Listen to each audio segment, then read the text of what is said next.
Hey there, you're listening to Poured Over, the Barnes & Noble podcast. My name is Chris Gillespie. My guest today is a contributing writer for the New York Times Magazine, whose work has also appeared in The New Yorker, Harper's, The Atlantic, National Geographic, and Scientific American, as well as in several editions of the Best American Science and Nature Writing anthologies. His critically acclaimed book, Becoming Earth, A Journey Through the Hidden Wonders That Bring Our Planet to Life, published in hardcover last summer and is now available in paperback. It also happens to be our April nonfiction pick here at Barnes & Noble. Please join me in welcoming Ferris Jabr. Ferris, thanks for being here. Yeah, thank you so much for having me. I'm really excited to get to speak with you today. I have my hardcover copy of the book right here, which I really devoured in less than a week, which is really saying something because I'm not a fast reader, so I really enjoyed it. It's informative and fascinating and so well researched, but it's also really beautifully written and really easy to digest and understand. I really enjoyed it. Before we begin, would you mind telling the listeners what Becoming Earth is all about? Sure. Becoming Earth explores how living organisms of all kinds have radically transformed the planet over the past several billion years. And it re examines this kind of ancient and provocative idea that Earth itself is alive in a meaningful sense. To report it, I wanted to take an explicitly global and holistic perspective. So I really traveled to a lot of different ecosystems, featured a lot of different scientists and people doing really interesting work on these subjects. And I think it's really basically asking us to question, to rethink the nature of the relationship between Earth and life. And if you'll allow me to brag on your behalf for a moment, I just wanted to share with the listener that the critical reception for this book has been really phenomenal since it originally published last summer. It was chosen as a best book of the summer by The Atlantic and NPR, as well as a best book of the year by Smithsonian, Booklist, Scientific American, Nature, and the Chicago Public Library. So, first of all, congratulations on all of that. That's all super exciting and very well deserved. I'm curious to hear what the past 9 months or so have been like for you since this book published, and what kind of feedback and response you've gotten from readers. Yeah, it's been a whirlwind. It's been really great. I think engaging with readers in person has honestly been the most gratifying part of the whole process. Certainly, the sort of post-publication process. And we kind of did a core book tour last year in the summer, a variety of East Coast and West Coast cities. And then I've been doing just a variety of in-person and virtual events since then, kind of on a rolling basis. Because some of the ideas in this book are somewhat provocative, kind of on the sort of cutting edge of science. Not everybody agrees about all of these questions. I was kind of prepared for the possibility of pushback from certain parts of the scientific community. That hasn't really happened so far. And I think that speaks to just how much the thinking in the scientific community has evolved since, say, the 1960s to 80s, when some of these ideas were extremely controversial and kind of got their footing in Western science. I am obviously not a scientist or a part of the scientific community, but it is fascinating how many things it's a fascinating moment for science, because thinking about this book, but then also books like The Light Eaters or even Entangled Life, some of the other books that we've had on the show, where these kind of sort of radical concepts about nature and life are being presented in a way that would have been totally disregarded 50, 60 years ago, but now it's carrying a lot more weight. And I think also that the fact that, I think the writing in the book and the arguments and the cases that you make in it are so well researched, but also so well communicated that it's incredibly reasonable to me. And I think it would be, once again, not being a scientist myself, I think everything you present in there seems to be totally valid and makes sense. So I'm glad to hear that that is seeming to be the case with actual scientists out there that you're interacting with. I was interested to hear kind of about your journey as a writer and as a person. Like, how did you first get interested in writing about science and nature? Like, what originally drew you to those genres of writing, if you will? Yeah, I mean, as a kid growing up, I was very much, on the one hand, a classic bookworm. I really loved reading and writing from a very young age. I was so excited to participate in those programs at elementary school where if you read a certain number of books, they'll take you to a bookstore and you get another book as sort of your reward for reading Mhm. so many books. And then simultaneously, I loved nature and science from a very young age, especially anything to do with plants and wildlife, and kind of engaging with the other living creatures right around us. And so those kind of dual passions have stayed with me my whole life. And I initially thought maybe I would go into research science of some kind and maybe write as a hobby or on the side. I didn't know any professional writers growing up. But I kind of decided I did not want to stay in academia by the time I was nearing the end of college. And I kind of stumbled into the world of people who write about science, communicate about science, but are not doing the day to day work of research scientists. I interned with the PBS show Nova, which happened to be filmed not that far from where I went to college. And that kind of opened my eyes to that world. And so I ended up getting a master's in journalism with a focus on science and environmental reporting and writing. And since then, I worked for New Scientist magazine as a reporter. I was an editor at Scientific American magazine, and then I went freelance to really focus on writing full time. So I've been doing this kind of work for almost 15 years now, and this is my first book. And it was, depending on how you sort of divvy up the timeline, it was between 6 to 10 years to produce this book. So it was quite the saga, quite the long journey to report and write it and get it out there. Absolutely. And going back 10 years, like you're saying, what originally inspired you to write this book and to pursue this particular concept? Because even like you just said a moment ago, it's kind of groundbreaking and a little bit radical in some sense. So what made you want to commit that chapter of your life to working on that book and bringing it to life? Yeah, more than 10 years ago, when I was still in grad school for journalism, I was learning a lot about plant life and how plants are a lot more communicative and social and have a lot more agency than we typically give them credit for. And part of that research was learning how the Amazon rainforest doesn't just passively receive the rain on which it depends, it, actively generates about half of that rain that it gets every year. And it wasn't just the plants, it was the fungi and their spores, it was the pollen grains, it was the microbes, it was all of these tiny living organisms and bits and pieces of organic detritus coming off of the rainforest, being pulled up into the atmosphere and giving water vapor something to condense onto. And that accelerated the entire water cycle. It made the rainforest a kind of a living cloud factory, as some scientists have called it. And that to me was astounding enough. But then I learned that the Amazon is also changing weather patterns around the world. It's so massive as an ecosystem that the weather it creates has ripple effects that travel throughout the atmosphere, and it changes the weather right here where I live in the Pacific Northwest and even as far away as Canada. So here you have this giant living system, making its own weather and changing weather on other continents. And that totally blew my mind because I never thought about life transforming its environment in such a profound way before. And it really flipped things around for me because I was so used to sort of the standard Darwinian way of thinking about things, which is that, species are struggling to survive, their environments are changing all the time, they're trying to adapt to those changes in the environments, not that they are simultaneously profoundly changing their environments as well. And so I started to look for other examples of life dramatically transforming its environment. And I found them all over the place. There were giant herbivores changing the landscapes that they roamed and grazed. There were all kinds of plankton and microbes in the ocean and atmosphere, changing the chemistry of the sea and the air. And so all these examples were coming from very diverse fields of science. And I didn't really see anybody talking about them collectively in concert for the general public. And when I learned about the Amazon's self generating rain cycle, it was immediately Gaian to me. It very much related to this idea of the Gaia hypothesis from the 1960s and 70s, which to me had always been presented as more mystical than true science. And so I started to question that. I was like, maybe the thinking has changed here. Maybe there was something to that idea. And that is indeed what I found to be true is that, what we now call modern Earth system science, this holistic understanding of how the animate and inanimate work together, is very much a modern evolution of those early Gaian ideas from the 1960s and 70s.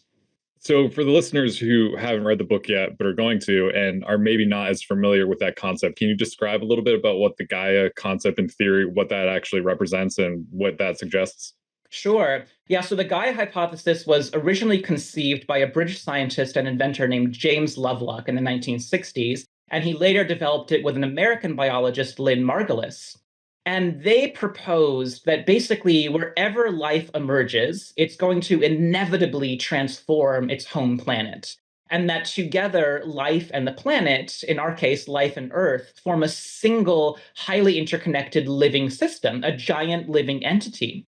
So he was proposing that we look at the entire Earth, as this giant living thing. And he was drawing these parallels between how the Earth operates as a whole and how smaller living entities also operate. For example, the Earth does have some capacity to regulate itself, to regulate its climate. If the Earth slips into an extreme hothouse state or a deep freeze, it can very gradually, over tens of thousands to millions of years, restabilize the climate.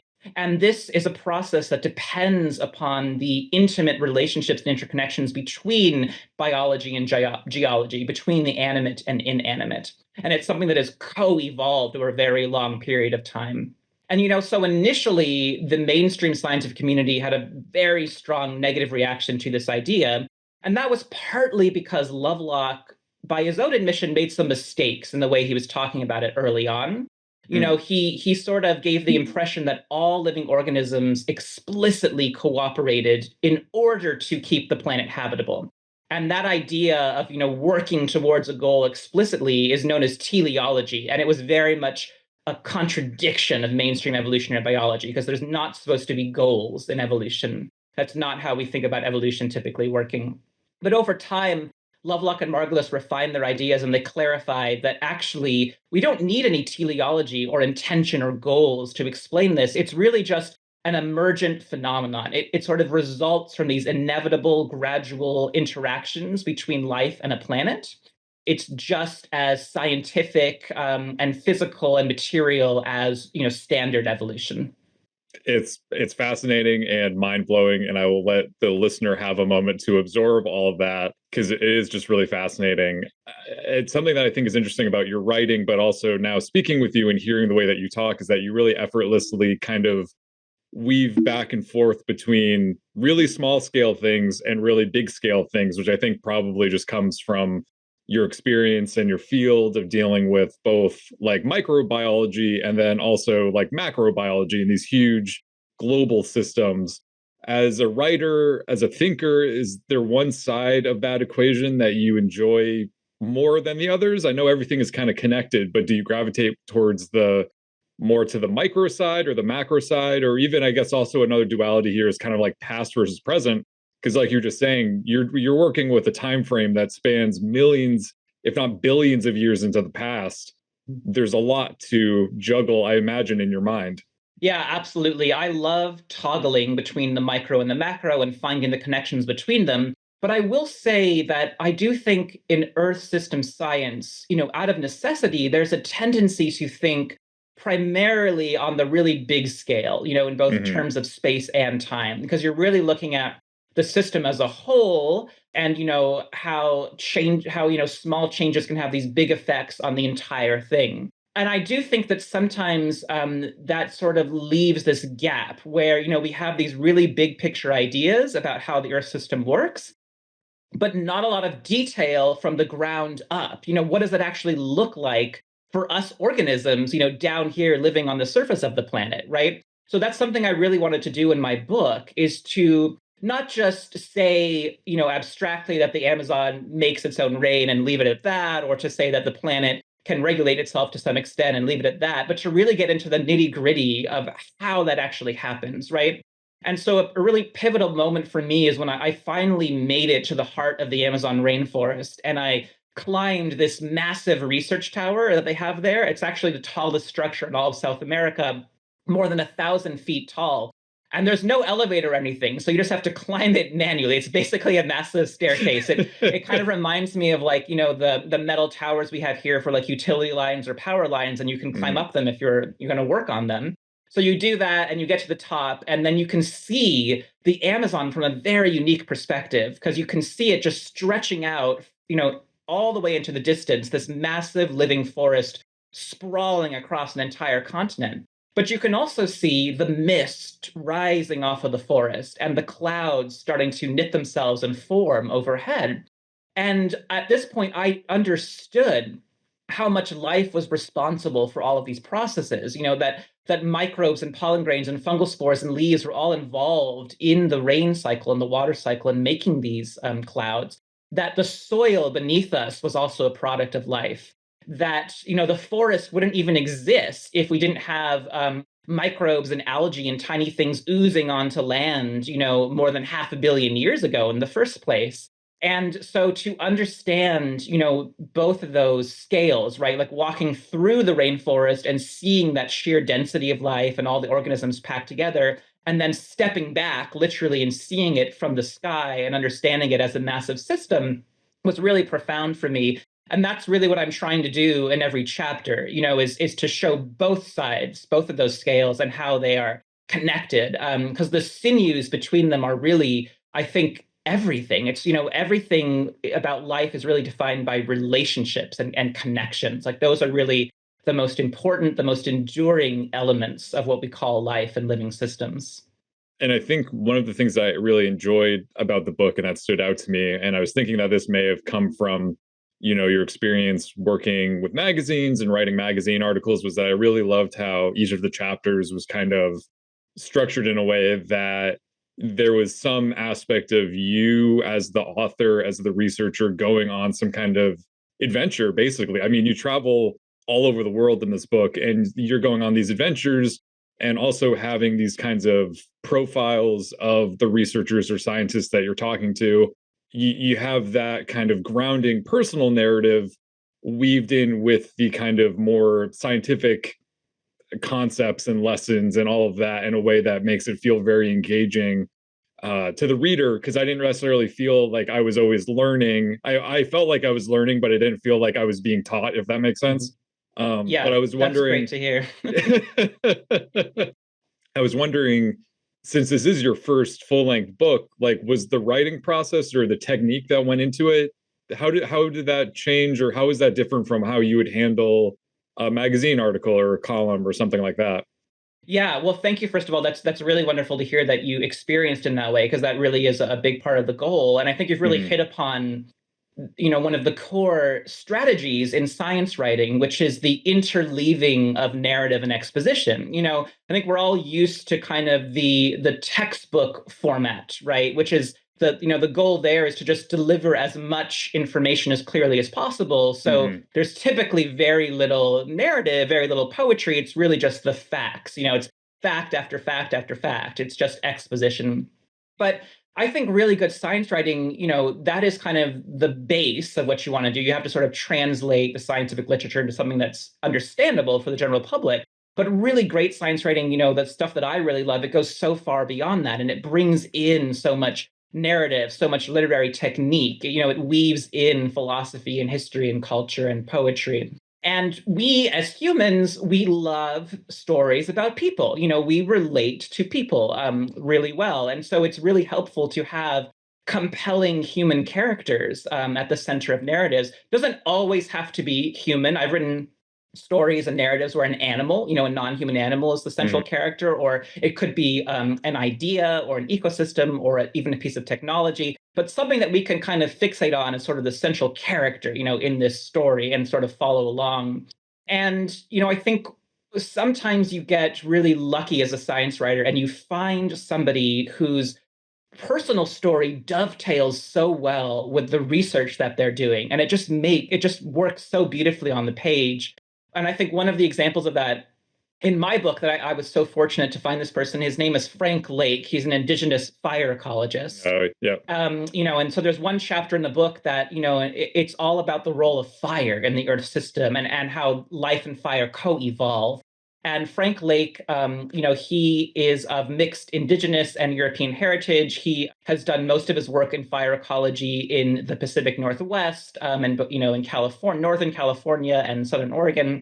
And he really made it a point to kind of go through the Western academic system, get a PhD, but combine that Western style of scholarship with indigenous teachings and traditional ecological knowledge. And he really believes in the power of combining those things. And he has this, just this fascinating personal story about the prejudices he faced and sort of having to do the sort of Western scholarship to sort of prove to his Western peers that, that some of these ancient truths really had something to them. And so I think that it makes for really compelling reading, or so I hope. That's my experience of sort of writing and reading what I've written and such. And I think people, there are certain characters and chapters that really resonated, and that was one of them. And yeah, so I'm always looking for characters that can really bring the research and the science and the ideas to life. I think one of the most interesting, or one of my favorite examples of that exact concept that you're talking about right now, is the chapter where you're talking about soil, and specifically how you talk about sort of reviving your own backyard garden. Like, you and your partner are kind of the main characters in that story, and also your backyard and your house, those are the protagonists or the main concepts of the chapter. I was wondering if you'd be able to speak a little bit about that, because I think it's such a fascinating story and arc, and might something that the listeners might be interested in kind of replicating in their own homes or in their own backyards. Yeah, that was an interesting chapter because it was actually ended up being one of the last chapters that I wrote, even though it appears fairly early on in the book. And I didn't initially intend to make myself or my partner, central characters in any of the chapters. I just intended to be sort of a guide, a Virgil here and there, sort of helping the reader understand things. But it just so happened, if you'll forgive the pun, that as I was writing the book, I organically became very invested in gardening.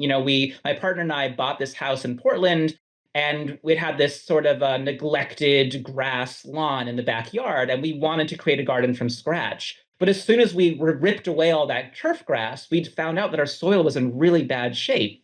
And so I now had this this much larger plot of land that I'd ever had before to cultivate. And I had to learn a lot about soil science very quickly to understand what to do about it. Because I couldn't just go to the nursery and buy a bag of compost or good soil like I'd done in the past with a container or a small raised bed.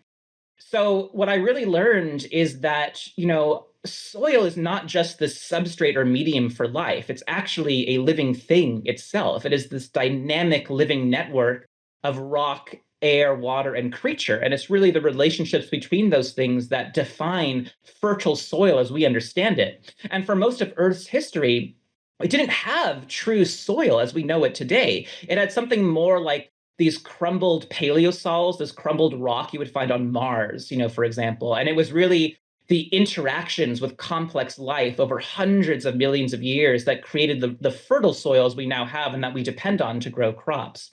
So we brought in a lot of healthy but small plants from our old house and from local nurseries, and they really started to work the magic. Once you get them in the soil, they permeate the soil with their roots. They're opening channels for air and water. They are attracting their symbiotic partners, the microbes and fungi with which they co-evolved. They're reviving that soil ecosystem, and eventually they cover the soil with a protective cloak of vegetation, which is so important because otherwise soil's unique structure can be totally demolished just by the weather and elements, which is exactly what happened in the Dust Bowl. We stripped away all the vegetation, and then all of that rich soil was completely turned into dust in the wind.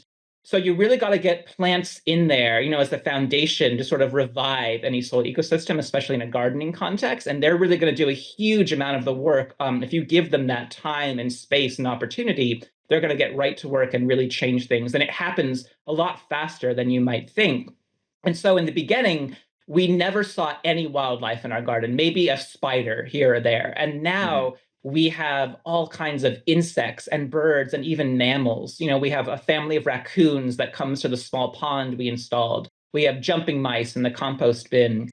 We have birds of prey like falcons and hawks, songbirds, hummingbirds, all kinds of butterflies, dragonflies, bees, insects, even native bumblebees choosing to nest in our garden because it's such a different space now. So it's really been the most personal way with which I've engaged with all this material. And I think of this garden, it's our little patch of living earth that we have some ability to help steward, to help co-evolve.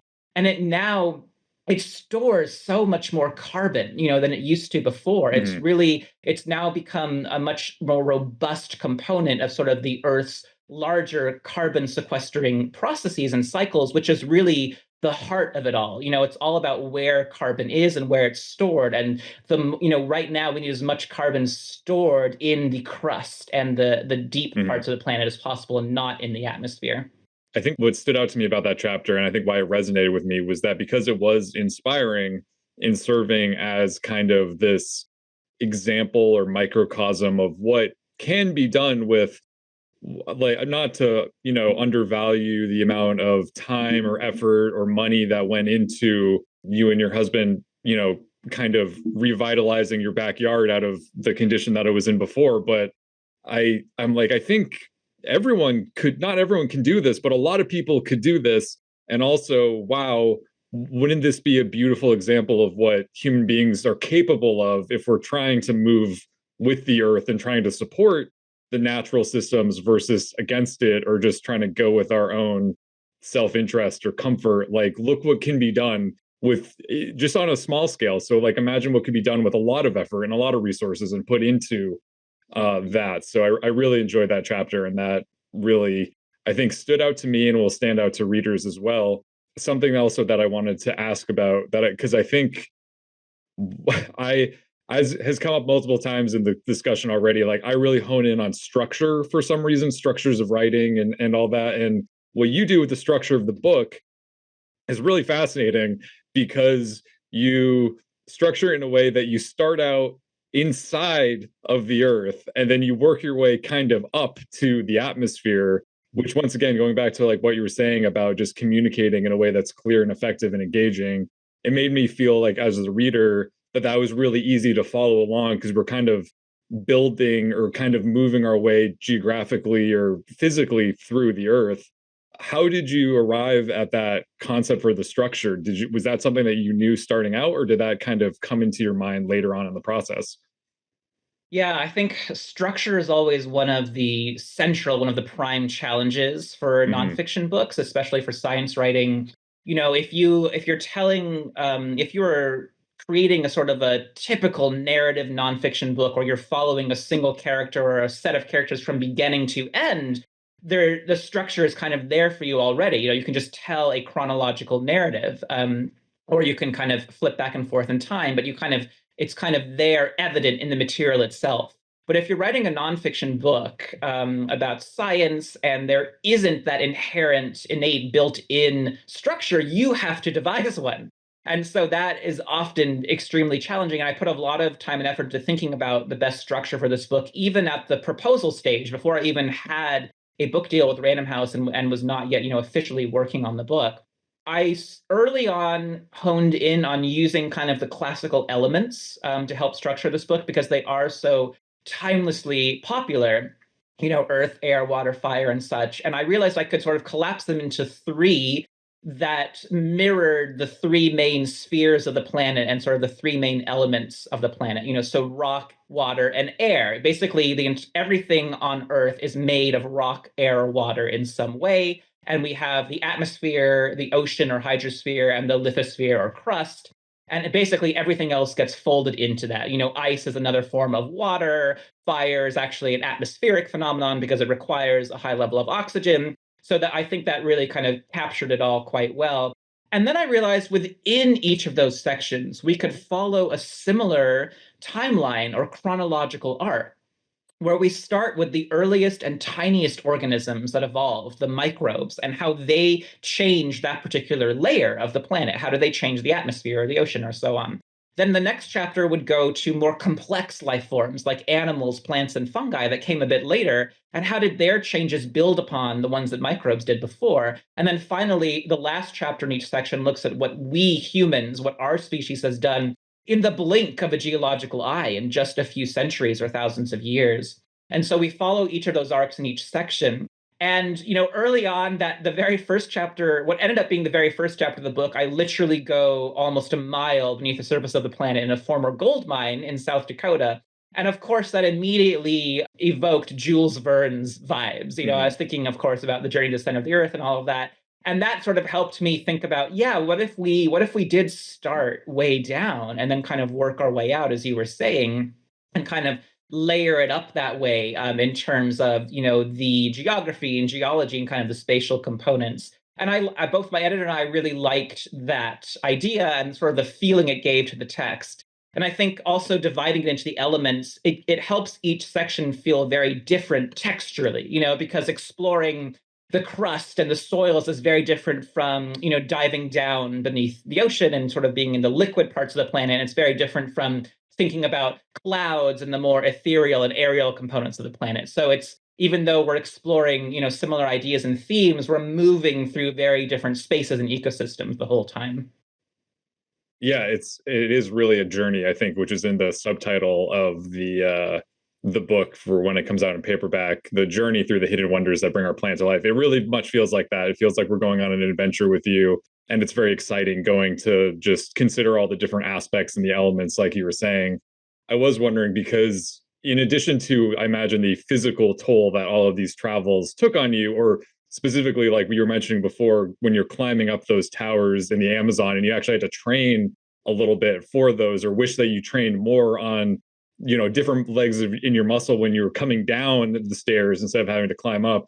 But you're also and maybe you have some tolerance or kind of built up to this based off of how much science writing you've done, but you cover a lot of, I think, what would be considered heavy subjects in this book, obviously including climate change, but also I think maybe one of the other most upsetting ones is the plastic crisis affecting our oceans, and the effect that it's having on sea creatures. How did you manage your like mental and emotional well-being while you were writing and researching all this and really engaging with all of it and like what it means? Yeah, I mean, I don't want to shy away from confronting the reality of what is happening on our planet right now, what our Hmm. species has done. At the same time, I don't want to slip into doomerism or give this false impression that there is no hope, that we haven't made any progress at all. And so I try to really find strong, compelling examples of people who are actually making a difference, whether they are scientists or citizens or engineers or artists, people who are striving against this challenge, despite the overwhelming, daunting nature of it. I find such figures really inspiring, and I think it's important to know that they are out there and to tell their stories. And with plastic, for example, like I feel like one of the undertold aspects of that story is the really intimate connection between plastic and life on our planet. First of all, understanding that plastic is made from petroleum and oil. And petroleum and oil are themselves these ancient reserves of life that have been cooked and compressed deep within the planet. And then the fact that when we pollute the ocean with plastic, it becomes these microparticles that actually end up emulating, mimicking tiny single-celled plankton in very strange ways. And so they're warping ecosystems and the carbon cycle at the same time. But then we also can't ignore the fact that actually there are already organisms taking advantage of plastic as a resource at the same time. There are microbes and even tiny animals learning how to break down plastic, how to eat plastic, and even how to live on plastic floating, in the ocean to turn it into a kind of a lifeboat or a home. So I think, to write in the most honest way possible about the Anthropocene, about what's really happening right now, is to acknowledge all of those things simultaneously. There is crisis and horror, but there's still beauty and resilience and adaptability at the same time. It's all of those things simultaneously. And that's really one of the things I wanted to get across. And that's part of what helped me, not sink into a state of depression or hopelessness, because I do believe that humanity is innately capable of rising to this challenge. We still have a lot to do, and there's so much political entrenchment to overcome. But I do not think that we are inherently incapable. I don't agree with this idea that we are doomed to destroy the planet, or that in any intelligent life is doomed to destroy its planet. I do not think that is written into stone, or that we are fated for that. I think the choice is still very much in our hands, and it's really about time and speed. Every moment we delay more, we're making the future that more worse. And every time we choose, to make some progress, in terms of resolving the climate crisis, we make that future a little bit better. So I think the choice is still very much in our hands, right now, and the choices we make in the next few decades are going to be very consequential, not just for our civilization, but for the planet as a whole, because some of the things we're doing are going to have very long-lasting repercussions for the planet as a whole. And I think that you reading the book, you don't spare any details about it, which I think is really great. I think you give us a pretty honest portrayal of where things are right now, what needs to accomplish, what needs to be done, the stakes that are involved in that. I think you do a great job of really rendering that in a way that is understandable and that people who maybe are not as familiar with it can wrap their heads around, and hopefully feel inspired to take action. I was kind of thinking, because I appreciate that because I'm of a similar mindset where I believe that humanity is capable of rising to this challenge, which is actually, I think, what makes it so frustrating to me when we're not maybe rising to it as fast as I would like or think that we could, because of those different factors. I know at some point, like, I had heard climate change being described as kind of, obviously it's bad, it's really bad, but it's also sort of like the worst kind of problem to deal with our human brains, because it's so big and it's kind of abstract, and it's not, I mean, we know it's not off in the distance, but it feels like something that we can keep delaying or off in the distance. And so our human psychology and our communities and social structures or systems of government are not built to deal with this kind of thing. Like, it's never the thing that we were supposed to deal with. But the fact that we have to do it in a major way very fast, there's so many different challenges to it. But I also maintain that there is a sense of hope. And I think one of the things that you read about in the book is that every amount of progress or every positive change that we can make is worth making, because even though when you get into the science of it and you get into fractions of a degree of warmth, those have huge, major seismic consequences. And every one of those is worth fighting for and trying to avoid. So everything that we're doing now and everything that should be done ought to get done. But to that point, it's so frustrating to me that we can't, on an individual level, there are things that we can do, but there's not really a ton that we can do personally in our own lives. We really need unilateral government approach to dealing with this kind of thing. And it blows my mind that that is somehow a partisan issue, that there are people and politicians who are apparently against having a livable planet. I don't understand how that's not a universal thing that we can all agree on, but for some reason, that's where we are. But as a writer and a journalist and a storyteller who deals with this kind of thing, do you have any ideas for how we can more make this an issue that is more bipartisan and not able to be split into these kinds of partisan divides? Yeah, I mean, I think part of the problem is related to what you were saying earlier. It's that, our current political systems are not set up very well for dealing with this kind of thing, because it does require incurring costs right now and putting Mhm. in the work right now for long-term benefits. That the people who are political leaders right now may not, benefit from that directly themselves, but it will be future generations that benefit the most. And I do think, this kind of writing has shown me that I completely agree with you. What this requires is large systemic shift. It's no individual is going to solve this on their own. But at the same time, I do think that those large systemic shifts are necessarily tied to smaller individual changes as well. Because it has so much to do with the sort of psychology of the populace, which is made up of individuals, right? And how we vote and how we pressure things and sort of what our overall mindset is. And so I do think that, individual psychological and social shifts can be very valuable and really important as well. And there's this philosophy known as ikigai in Japan. And the idea is to, rather than giving a very specific prescription of like, oh, you should do this, you should do that, it's to find the intersection between your passion, your skill set, and sort of what the world needs right now. And I found that to be a very helpful guiding principle. Like in my case, I really think that this book is kind of my ikigai. My passion is literature and reading and writing and science and nature. My skill set is, writing and communicating about these ideas. And what the world really needs right now is, greater understanding and more action amongst the general public about climate change. And this book is kind of sitting at the intersection of all those things. But the answer could be anything. There's an infinite number of answers for what that intersection looks like for different people. You could become somebody who works, with prescribed burns. You could become somebody who volunteers for, local food sovereignty in your community. You could start a wildlife garden. You could contribute to rewilding efforts of some kind. Like there's just a vast array of possibilities. But that thinking about, what does the world need and what am I really good at and what am I passionate about and how do I put all those things together? I think because that can be really fulfilling on an individual level and simultaneously really helpful on a global or community level as well.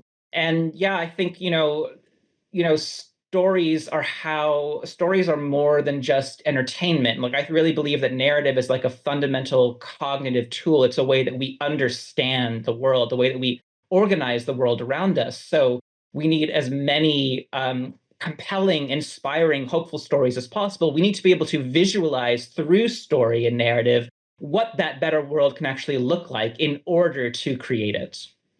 Along that same train of thought, I was thinking as I was reading the book and I was thinking about these things, and I was wondering if, and we're kind of reflecting about how the storytelling, to your point, and kind of the way that we communicate and discuss the environment, or the threats to environment, specifically climate change and the climate crisis, I feel like the language and the way that we've done it has not really changed or evolved that much in the past like 10, 20 years. Like I think it's certainly as long as I can remember, it's kind of sort of reached a point where it's kind of the same thing. And I kind of worry and think about how at a certain point that just becomes like white noise for people who don't want to hear it or not going to listen to it. And we obviously need to get more people into the fold and participating and doing the things like you were just saying.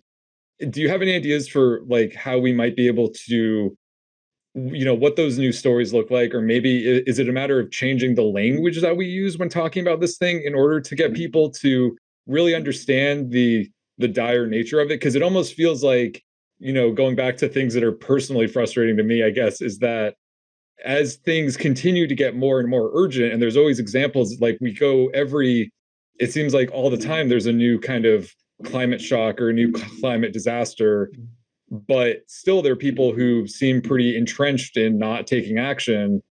What kind of language, or like what kind of different strategy can we use to get them on board with this crisis?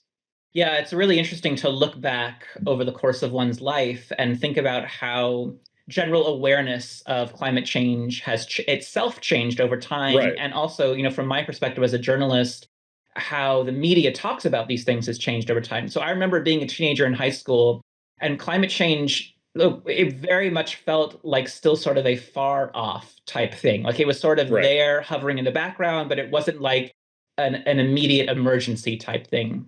And then I remember, being in my early 20s and starting to get my foot in the door in terms of professional journalism and science writing. And there was still this attitude amongst, major publications of, oh, people don't really want too many climate change stories. Like climate change was always seen as a sort of doom and gloom type thing, and Mm. it was genuinely difficult to get climate change stories commissioned on a frequent basis. But I've definitely seen that change in the course of my own lifetime. I think we've definitely overcome that obstacle. I don't think that's the case anymore. I think surveys show that here in America, we've also reached an inflection point where the majority of Americans now accept the reality of climate change. They no longer deny just the basic fact that climate change is real and is happening. So that has changed as well. And now none of these things are changing as quickly as they should be or should have done, and so there's, it's not enough. But it's really interesting to think back about how, those shifts, because I've definitely seen them and sort of, marked them in my mind. So I do think that the American public has a different relationship to climate change now. The American media definitely has a different relationship to it. We're seeing a lot more stories, more complex, nuanced stories about climate change. And then, of course, like you were saying, on a year by year basis, especially in the past 5 to 10 years, we're seeing more dramatic and frequent and intense extreme weather events, every year, everything from wildfires to lethal heat waves, to intensified hurricanes and storm surges and such. And that is forcing people to reckon with the reality of climate change, because it's happening even faster than even some experts predicted. So the simple truth is that it is happening. It has been happening for a long time, and many people have already lost their homes, their livelihoods, or even their lives to climate change and its consequences. From my perspective as a science writer, I have seen, promising shifts, in that respect, in terms of the ability for us journalists and writers to get these stories out there. I don't feel that resistance that was once there. And to me, that is heartening. And, I do think that, so much of the change that still needs to happen has a lot to do with basically politics and money and how the two are entwined together. I'm seeing more progress in terms of sort of public understanding and awareness and opinion and media coverage than we're seeing, in terms of the politics of climate change. And so I think that's where most of the work still needs to be done.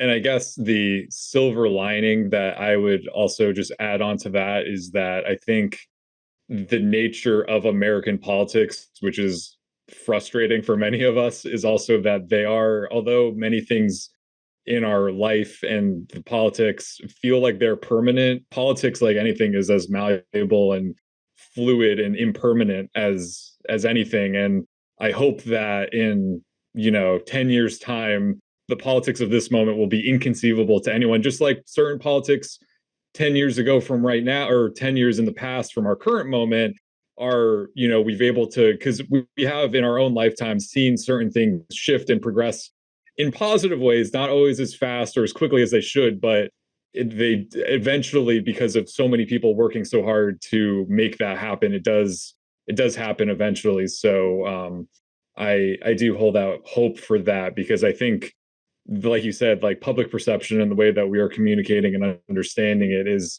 different now than it was 5 to 10 years ago, and it's probably only going to continue to change, no matter how hard certain politicians or forces in the government want to not talk about it and make us forget about it. They can't. So there's a silver lining there. I was wondering, you've been very generous with your time, and we're going to be running short on time soon, but I was curious, reading the book and everything, it's science writing and it's nature writing, but I often feel sometimes that although they're different, science and nature can kind of have a connection or a through line to an aspect of spirituality or religion. And I was wondering and I think, dealing with the Gaia theory and all of that, there is this element of it that almost feels kind of spiritual or otherworldly to me, not in a bad way, but just kind of, it just triggers certain parts of my brain. What kind of did working on this book change any kind of philosophical beliefs or spiritual feelings that you had before going into it? Yeah, I mean, I've always had an innate reverence and awe for nature. I think of nature with a capital N basically as a synonym for the universe or the cosmos. It's everything that exists, and we are part of this incredible nature. And science is one of our best tools, for understanding nature. We're trying to figure out how things work. Certainly not the only one. I think art is equally powerful. But I've come to have a great respect for the scientific method and how much it is given us, and how much of our society and technology and civilization depends upon the products of the scientific method. And then as a writer, though, I try to bring all of that together with, literature and art and craft and poetry. And I think doing this kind of research and writing has dramatically intensified that innate reverence and awe that I have for nature and for our planet specifically. Because, one thing I'll say is that despite everything we've been talking about in terms of the current climate crisis and human politics, if you really step back and take the really big picture view of the planet, you have to reckon with the fact that our planet is 4.5 billion years old, that it has been alive for most of that time. Life emerged very soon after the planet formed, and it has gone through catastrophes unlike anything we have ever experienced or can really even conceive of. And it's gone through that at least 5 times in the past. These great mass extinctions where the majority of living species perished. And every single time, not only has Earth rebounded, but it's then flourished after those extreme crises. And arguably today, it is the most complex and biodiverse that it has ever been in its entire history. So I have this incredible appreciation, and I'm just in awe of that resilience, that amazing innate tenacity of the planet over extremely long periods of time. And I do draw a lot of hope and solace for that. I think basically, no matter what we do, this incredible living planet that we are so lucky to be a part of is going to be okay in the very long term. It is going to keep going. It will endure just as it has for billions of years. And I just think that is truly incredible, that not only can life emerge on a planet, but that it can sort of pull the whole planet into its own evolution and survival and create this vast living entity that has a kind of resilience and toughness that eclipses anything on the level of a individual species, or even individual ecosystem. It's like everything is just magnified at that level. The ability to endure and persist, life's sort of innate ability and tendency to keep going is super magnified at the planetary scale. And so I didn't properly understand that before writing this book. And I'm now just so in awe of that. And I do think, given the size of the universe and how many other planets and solar systems are out there, this has undoubtedly happened elsewhere. They may be too far away for us to ever contact or reach, but I believe they're out there for sure. There are other living planets in the universe where this has happened. And maybe some of them came about, as long as 10 to 13 billion years ago, because we know the universe is around 13 billion years old. So imagine what might have evolved in that, in more than twice the current lifespan of Earth. It's just incredible to think about the power of life in that way. So that's for me is sort of the closest thing I have to a personal spirituality, is my awe and reverence for nature itself. And writing this book has just really magnified that, really intensified it. That was beautifully put.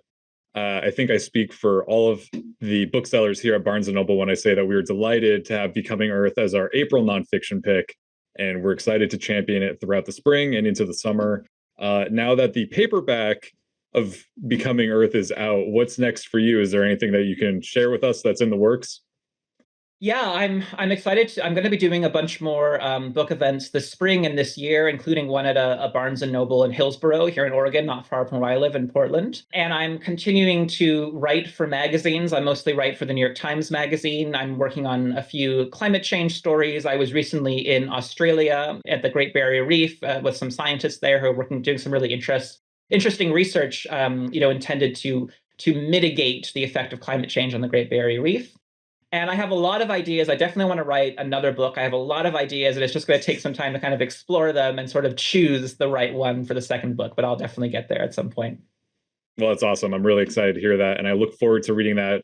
Whether or not it takes 6 to 10 years again, we'll find out. Maybe it won't be that quite that, but I'm sure it's going to be great. I'm really grateful that you wrote this book. Like you were saying, I think it really is this perfect alignment of who you are as a person, and I just truly think that everyone should read it because it's such a crash course into biology, geography, geology, history, and is really explained in a way that everyone can understand and enjoy. I think it deserves a place on the bookshelf alongside all the classic works of science and nature writing. And I do wish that all of our elected leaders in Washington, D.C. and elsewhere would read it and really internalize it, because I think they would have a lot to learn from it, certainly. So on behalf of all of the living things here on Earth. Thank you for writing this book, Ferris, and fighting the good fight. I hope the new paperback edition does tremendously well and that a whole new audience discovers it and is inspired by it to take action and protect the cosmic miracle that is life on Earth. Thank you so much. It's been my pleasure to be here. I really appreciate your interest. The book is Becoming Earth, a journey through the hidden wonders that bring our planet to life. It's available in paperback now. Head on over to your local Barnes & Noble store today to pick up a copy and check out all the other great paperbacks and new releases that we have in stock. Thanks again for being here, Ferris. It's been a pleasure chatting with you. Best of luck with everything, and I hope we'll see you again real soon. Sounds great. Thank you. Hello, readers. It's time for another TBR Top Off. We're going to recommend a couple of great books to pick up when you stop in for your copy of Becoming Earth. I mark at my Barnes & Noble in Cincinnati, and I'm joined by my book buddy in Detroit, Donald. Hello, Donald. Hi, how are you guys? We're all good. I'm going to go ahead and kick things off. I am, first of all, very excited for folks to read Becoming Earth. It is grand and vast and vivid and fascinating. And it made me want to reread a classic nature writing book called The Living Mountain by Nan Shepherd. Lucky for all of us, there is a new edition that just recently came out with a foreword by Robert McFarlane, who I love, and an afterword by Jenny Odell, who I also love. So it's just like the perfect version of this book, and what better timing as well. This is, I would say, essential reading for tapping into our relationship with the natural world.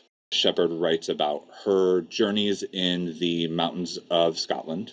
This was written during World War II, but wasn't published until almost 40 years later, and has really just been counted as one of the best as far as a piece of Scottish writing, a piece of nature writing, writing in general. It is poetic and musical and absolutely magical. Would always recommend this book. I'm so glad that there's a version out for people to really consume. And that is The Living Mountain by Nan Shepherd. Check it out. Donald, what do you have for us? So I have a book that we picked as a monthly pick, I believe last year. It is a wonderful, wonderful book by Ed Yong called An Immense World, How Animal Senses Reveal the Hidden Realms Around Us.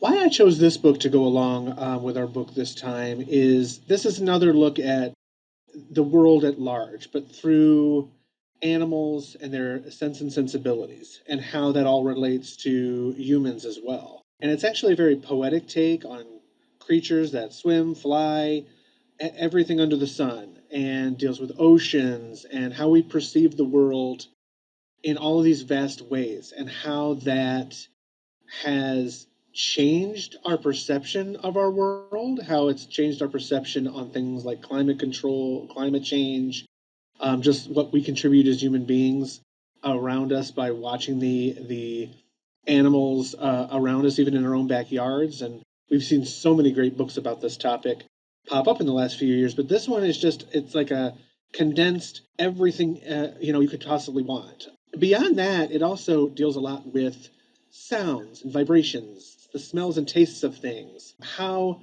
animals and us respond to things in similar ways and different ways. Interestingly enough, there's a part in this book that talks about how sensitive a crocodile's face is. Who would have known? Also, how this world is kind of like an Alice in Wonderland through the looking glass approach, of what we see on one side is not very dissimilar from what we experience as humans, and then flip it, and it kind of he explains how animals perceive us, and how we are viewed, and how we are seen, and our intrusion, our compatibility with animals, and just that all around. It's less science and much more narrative. It's easy to read. It's funny. It's fun. It's very, very interesting, and you're going to want to take that with you as you travel around later on this summer. It'll be a great book to take with you even to the beach, because you'll learn so much about all kinds of creatures. And again, that book is called An Immense World, and it's by Ed Yong. Fantastic book. Not surprised that you picked a wonder. I think those three could just live on anybody's shelf together in the best possible way. And you're right, this is the season that people are wanting to get outside and explore some more. So what better way to do so than with books about nature and animals and the earth That, though, is all we have for today. Thank you so much for tuning in to Poured Over, and please make sure to give us a rating and subscribe so you don't miss anything. You can also follow us on our socials at Barnes & Noble. I'm Mark. You can follow my home store at BN Westchester. And Donald, where can we find you? You can follow my store at BN Fairlane Green. All right, everybody. Thanks for tuning in. Happy reading. Thank you for listening. Poured Over is a Barnes & Noble production. To help other readers find us, please rate and review the show wherever you listen to podcasts.